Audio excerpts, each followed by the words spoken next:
Ce journal vous est offert par le FPI, Fonds des promotions de l'industrie, votre partenaire privilégié pour la réussite de vos projets.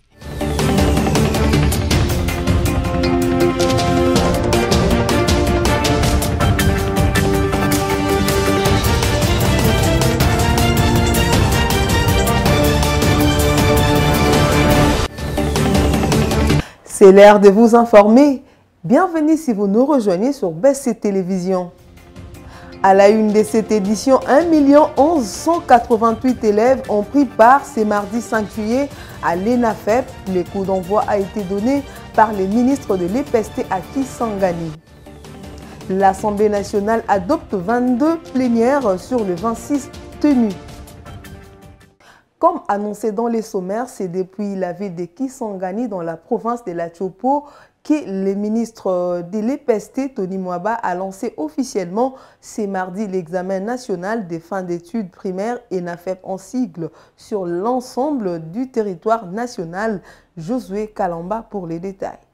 Le ministre de l'enseignement primaire, secondaire et technique, Tony Mwaba Kazadi, a lancé ce mardi 5 juillet 2022 l'examen national de fin d'études primaires ENAFEP à Kisangani, chef-lieu de la province de la Chopo. Je voudrais adresser mes hommages les plus déférents à son Excellence, Monsieur le Président de la République et chef de l'État, Félix Antoine Tshisekedi Tshilombo, Président de la République, artisan de la gratuité de l'enseignement primaire, envers qui je renouvelle mon engagement et ma détermination à ne ménager aucun effort pour matérialiser son rêve de promouvoir le développement de notre pays par la construction au cœur de l'Afrique d'un système éducatif équitable, inclusif, de qualité, en phase avec les objectifs du développement durable. Bref, un système éducatif efficace, efficient et compétitif parce que bâti selon les standards internationaux. Dire, chers élèves, vous qui me suivez en ce moment, je tiens à vous rappeler que tout au long du cycle primaire, qui sera bientôt sanctionné par les certificats de fin d'études primaires, nous vous avons inculqué des valeurs pour que le Congo démocratique d'aujourd'hui et de demain, que son Excellence, Monsieur le Président de la République et chef de l'État, Félix Antoine Tshisekedi Tshilombo, voudrait fort, prospère et rayonnant, puisse respirer la paix, la justice et le travail. C'est sur ces recommandations que je lance officiellement les épreuves de l'examen national de fin d'études primaires, édition 2022, et souhaite bonne chance à tous les candidats de la République démocratique du Congo. Au total, 188 candidats sont attendus pour cette année, dont 958 649 filles. Ils sont repartis dans 8111 centres de passation d'examen sur toute l'étendue du territoire national. Le ministre des tutelles a fait savoir qu'il y a une augmentation de cas qui s'observe par rapport à l'édition 2021 qui avait enregistré 1 559 518, a fait savoir le ministre Tony Mwaba. Et il s'est de signaler que ce lancement est intervenu en présence du gouverneur de province, du conseiller spécial, du chef de l'État et coordonnateur de la cellule de changement de mentalité, du conseiller du chef de l'État au collège de l'éducation, ainsi que de cadres de 8 provinces éducationnelles de la grande province orientale. Restons toujours dans ces mêmes chapitres. Lancement de l'examen national de fin d'études primaires ENAFEP en sigle qui a débuté ce mardi 5 juillet 2022 sur toute l'étendue de la RDC. Pour ce faire, une équipe de BCTV s'est rendue au collège Lisanga pour faire un état des lieux. Amélia Motoba et Généreuse Essengo. C'est ce mardi 5 juillet que les épreuves de l'ENAFEP, entendez, examen national des fins d'études primaires, ont débuté sur toute l'étendue de la RDC. C'est le ministre Tony Mwaba qui a donné les coups d'envoi de ces épreuves à partir de Kisangani dans la province de la Chopo. À Kinshasa, dans les quelques écoles visitées par une équipe de BSC-TV, l'ambiance dénote de l'assurance d'élèves comme tout a été mis en place pour les rassurer. Interrogés sur ses débuts, les élèves ont différemment répondu. C'était bien passé, on nous a surveillés, on a bien travaillé. Pour moi, ça s'est très bien passé parce qu'aujourd'hui, on avait l'examen de français et de culture générale. C'était facile, mais en français, il y a eu un numéro qui m'a compliqué. C'était facile, c'était pas très difficile. C'était facile, il y a des questions qui étaient difficiles, mais quand j'ai bien réfléchi, j'ai trouvé ça facile. On espère que ces épreuves iront jusqu'au bout et qu'aucun incident malheureux ne perturbera les bons déroulements des examens sur toute la RDC. Dans un autre chapitre, au cours de la session de mars, l'Assemblée nationale a tenu 26 plénières au cours desquelles 22 ont été adoptés. Plusieurs procès-verbaux, c'est ce qu'a déclaré à la presse les rapporteurs du bureau de cette chambre, l'honorable Joseph Lembiliboula, lundi 4 juillet. On l'écoute. Cet exercice va consister à pouvoir vous donner les condensés des activités parlementaires, lesquelles se subdivisent en activités non législatives et activités législatives. Il est utile de rappeler que les activités non législatives concernent essentiellement la validation du pouvoir, les auditions en commission, l'approbation par l'Assemblée nationale et le contrôle parlementaire. S'agissant de la validation des pouvoirs, l'Assemblée nationale a validé 8 suppléants, dont 6 en remplacement des députés frappés d'incompatibilité et des décédés. Concernant les auditions en commission, 3 commissions permanentes ont pleinement exercé leurs prérogatives constitutionnelles et réglementaires. Il s'agit d'une part de la commission mixte, écofine et sociale et culturelle, au sujet de la problématique de la paie des prestataires de l'ENAFEC, en invitant les ministres de l'EPST et des Finances. Et d'autre part, la commission aménagement du territoire, infrastructure et nouvelles technologies de l'information et de la communication, en invitant les différents directeurs généraux des établissements publics pour scruter, selon les cas, l'évaluation des travaux. Changeons de chapitre. À l'occasion de la célébration de l'indépendance de la RDC, l'ambassadeur Ivan Vangou a réuni les étudiants congolais finalistes de l'année 2021-2022 à Moscou lors de cette rencontre commémorative sous les signes de médiation. L'ambassadeur a souligné l'importance que notre pays accorde à la jeunesse et les appelle à soutenir les efforts pour la pacification complète de la partie est de la RDC. Au total, 21 étudiants ont pris part à cette cérémonie. Dans le reste de l'actualité, les membres des caucus des parlementaires de l'Ituri se réjouissent du travail abattu par l'administration militaire de l'Ituri pour le retour définitif de la paix dans cette province où il y a l'amélioration de la situation sécuritaire. Aïda Tipka et l'honorable Lekou Aprolo l'ont dit, c'est lundi au gouvernement de l'Ituri. Le lieutenant général Luboya Kanchama suivait.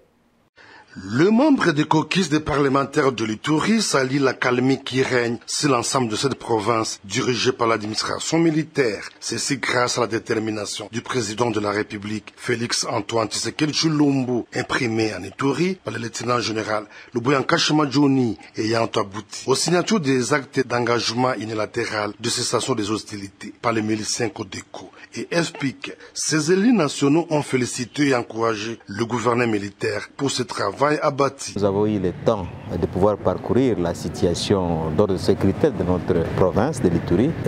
Nous avons eu à parcourir dans la province et constater qu'il y a une accalmie qui se présente actuellement. Et pour ça, nous devrions féliciter les gouverneurs parce que la tendance actuelle, c'est que les groupes armés hier ont commencé déjà à prendre des actes d'engagement pour appuyer le programme de la démobilisation et réinsertion sociale en Ituri.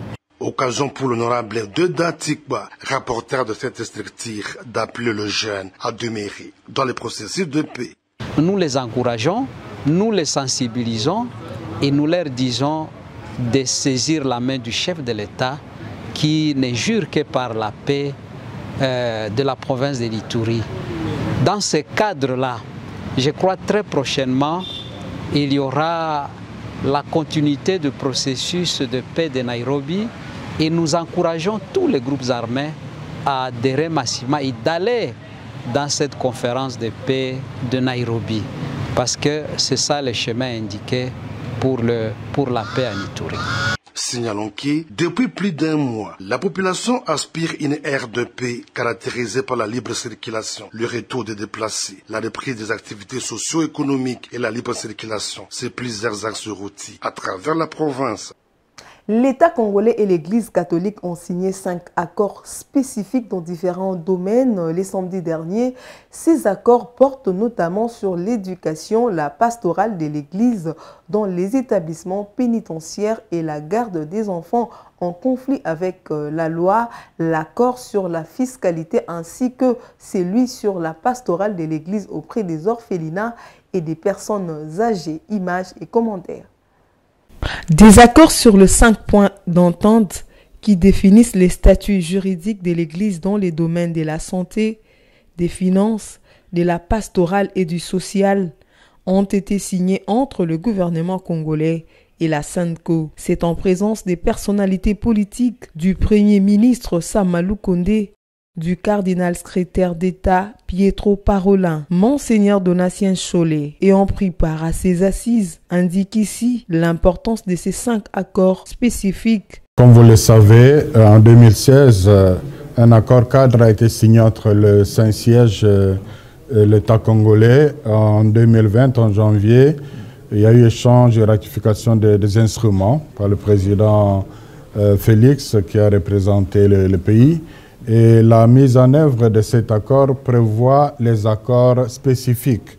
Et aujourd'hui, nous avons eu la joie d'assister à la signature des 5 accords spécifiques. Il s'agit de l'accord sur l'éducation, de l'accord sur la pastorale de l'Église dans les établissements pénitentiaires et la garde des enfants en conflit avec la loi. Il s'agit de l'accord sur la fiscalité. Il s'agit de l'accord sur la pastorale de l'Église auprès des orphelinats, des personnes âgées. Donc ce sont là les services que l'Église rend non seulement aux catholiques, mais à toute la société congolaise. Donc c'est tout à fait normal que l'État reconnaisse et s'engage à faciliter ce travail dans le respect de la loi du pays et sans porter préjudice au droit de l'Église qui est le droit canon. Donc brièvement, c'était la signature de ces accords négociés entre le gouvernement et la SENCO au nom du Saint-Siège. Il s'y est de noter que ces accords reconnaissent la nature propre de l'Église jusqu'à présent enregistrée par l'État comme une association sans but lucratif. Avec ces accords spécifiques, sera désormais mis en œuvre l'accord cadre signé entre les Saint-Sièges de la RDC le 20 mai 2016 sur les matières d'intérêt commun.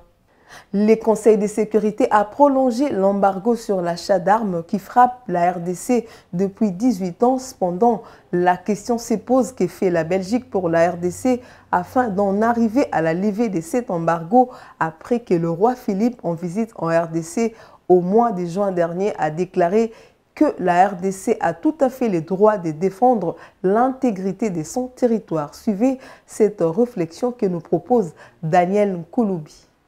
Peu après la visite du roi Philippe en RDC, soit le 29 juin dernier, Toute la RDC est devenue estomaquée après que le Conseil de sécurité des Nations Unies a reconduit jusqu'au 1er juillet 2023 les sanctions qui prévalent sur la RDC en fait d'achat d'armes, alors que le pays de Lumumba est en but à une insécurité quasi permanente dans sa partie est, créée par les forces négatives et les guerres répétitives manigancées par les États du Graben africain, notamment le Rwanda et l'Ouganda. De la manière la plus intrigante, tous les pays occidentaux siégeant au Conseil de sécurité ont voté pour le maintien de cet embargo. La Belgique, dont le roi avait déclaré lors de sa visite en RDC que celle-ci avait le droit de défendre son intégrité territoriale, est restée curieusement bouche cousue, a donné l'impression qu'elle avalise le choix d'autres pays occidentaux. Et quand on pense que la RDC vient de signer des accords militaires avec la Belgique, la moindre des choses aurait été que la métropole de la RDC se montre solidaire en condamnant ce maintien d'embargo. Ce qui pousse à réfléchir deux fois quand on se propose de collaborer avec les pays occidentaux, notamment la Belgique et les USA. Dans un autre chapitre, la population quinoise dans sa majorité ne respecte plus depuis un bon moment les gestes barrières contre la Covid-19. Ce constat a été réalisé ce mardi 5 juillet quand notre équipe est descendue sur terrain récolter l'avis de la population sur ces sujets. Reportage signé Ornella Ngomba. Depuis un certain temps, la majorité de la population quinoise ne respecte plus les gestes barrières contre la Covid-19. La plupart supposent que la pandémie est déjà éradiquée, tandis que très peu des Quinois continuent à respecter le dit geste. Pourtant, au début de cette pandémie en mars 2019, un seul cas d'infection a été signalé et le fléau a pris de l'ampleur à partir du seul cas au point que chacun tâchait de respecter scrupuleusement toutes les mesures barrières édictées comme le port correct de masques dans les lieux publics, la distanciation physique et le lavage régulier de mains. Selon le constat fait, plusieurs Quinois ne croient plus à l'existence de la Covid-19 car ils disent ne plus entendre parler de nouveaux cas par les médias. Je ne peux pas dire oui ou non parce que c'est un acte personnel. Parce que quand on demande la protection, chacun doit se prendre en charge. Donc personnellement, j'ai mon masque et à chaque fois que je suis dans un lieu public, je vais à ça. Donc cela dépend d'une personne à une autre, de comment il conçoit la question. Donc je ne peux pas dire que non, c'est parce que je suis inquiété par rapport à oui, effectivement, on est informé que la maladie existe encore. Apparemment, c'est comme si cette maladie-là n'existe plus encore ou bien tant de gens à la fin, hein, puisque même les taux de mortalité, vraiment, on ne trouve pas qu'il y a la continuité, il y a l'augmentation, c'est comme s'il y a déjà la diminution.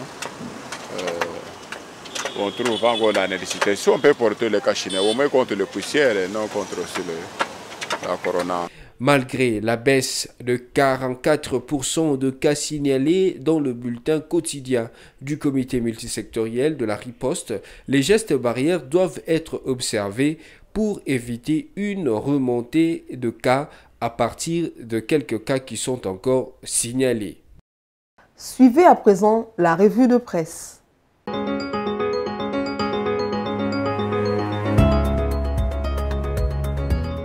Bonjour. Commençons avec ce titre de l'ACPcongo.com, Kwilu, lancement prochain des travaux de construction des RN numéro 17 et 19 à Bandundu.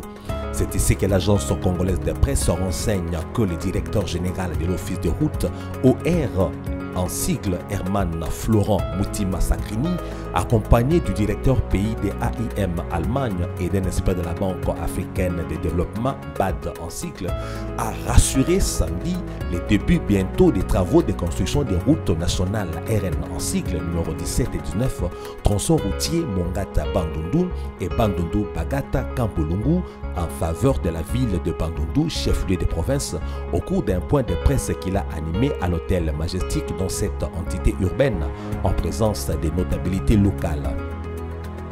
Dans sa rubrique politique Mediacongo.net, sous son titre « L'Union européenne appelle le M23 à déposer les armes », propos de Joseph Borrell, révèle que le M23 et les autres groupes rebelles armés nationaux et étrangers, dont les Codeco, FDLR et Red Tabara, doivent déposer les armes, renoncer à la violence et se retirer des zones qu'ils occupent. Déclaration du haut représentant de l'Union européenne. Fermons la page de notre revue de presse de ce jour avec cette information de deskaeco.com. Kinshasa, victime des mauvais traitements, les travailleurs congolais de commerçants indiens, pakistanais, libanais et chinois maintiennent la grève. Cette grève commencée depuis le 27 juin dure déjà plus d'une semaine et les travailleurs congolais dénoncent les mauvaises conditions de travail dont ils sont victimes. L'un de ces travailleurs a déclaré lors d'une manifestation, rapportent ces médias, « Nous refusons de travailler pour réclamer notre droit, celui de l'application du SMIC. Pendant le règne du président Kabila, les lois n'étaient pas respectées. Malheureusement, sous le président Félix Tshisekedi, nous constatons la même chose. L'application du SMIC n'est pas respectée et nos dirigeants ne disent rien. Ils préfèrent protéger nos bourreaux. » C'est avec cette information de deskaeco.com que se termine le survol des médias en ligne de ce mercredi 5 juillet 2023. Merci de l'avoir apprécié.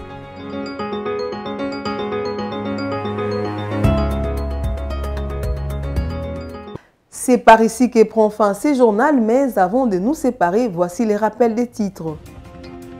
À la une de cette édition, 1 188 élèves ont pris part ce mardi 5 juillet à l'ENAFEP. Le coup d'envoi a été donné par les ministres de l'EPST à Kisangani. L'Assemblée nationale adopte 22 plénières sur les 26 tenues. Ce journal est complètement terminé. Merci à vous de l'avoir suivi et restez branchés sur nos antennes.